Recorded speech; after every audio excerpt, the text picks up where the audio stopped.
اذان کے بعد درود و سلام کا حکم۔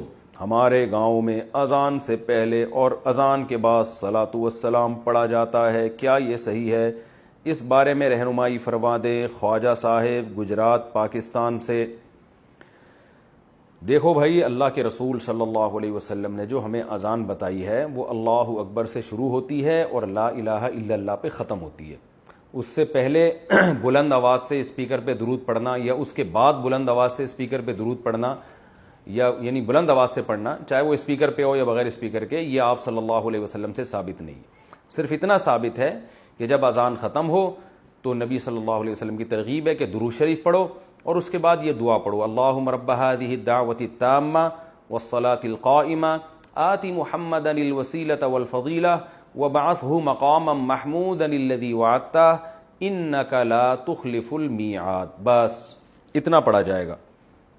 تو اس سے پہلے اور بعد میں جو پہلے تو درود شریف ہے ہی نہیں، لیکن اور اسپیکر پہ پڑھنا ہے تو اپنے طور پر کوئی کسی بھی وقت درود شریف پڑھ سکتا ہے، کوئی پابندی نہیں ہے، لیکن اسپیکر پہ جب آپ پڑھیں گے یا اذان سے پہلے بلند آواز سے پڑھیں گے تو لوگ یہی سمجھتے ہیں کہ یہ اذان کا حصہ ہے۔ تو جو کام رسول اللہ صلی اللہ علیہ وسلم نے نہیں کیا، صحابہ نے نہیں کیا، وہ کام اگر آپ ثواب سمجھ کے کریں گے تو وہ بدعت ہو جائے گا۔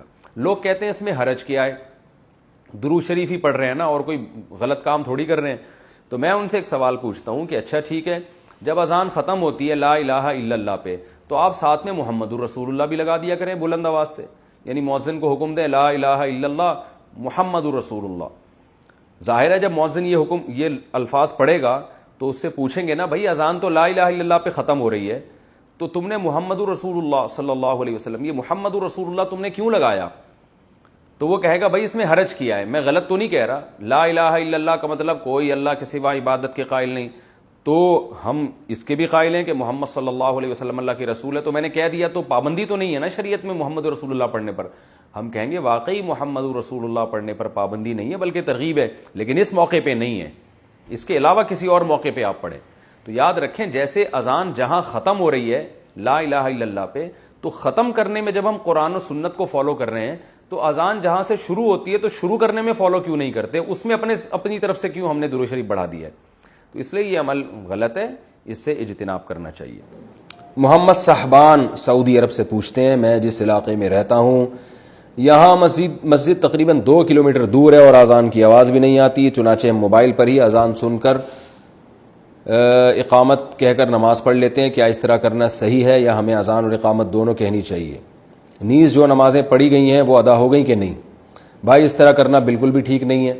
نمازیں تو ہو گئیں، اذان کے بغیر بھی نماز ادا ہو جائے گی، مگر یہ خلاف سنت ہے۔ فرض نماز آپ کو اذان کہہ کے پڑھنی ہے۔ ہاں اگر اذان کی آواز آپ کو آتی ہے، دور کوئی مسجد ہے جس کی آواز آپ تک آ رہی ہے، پھر آپ کے لیے اذان کہنا یہ ضروری نہیں ہے۔ عبداللہ ابن مسعود رضی اللہ تعالیٰ عنہ کا مشہور قول ہے اذان الحی یکفینا، محلے کی اذان ہمارے لیے کافی ہے۔ لیکن اگر اذان کی آواز نہیں آتی تو پھر آپ کو چاہیے کہ آپ پراپر طریقے سے اذان کہیں، اقامت، اور پھر اس کے بعد فرض نماز ادا کریں۔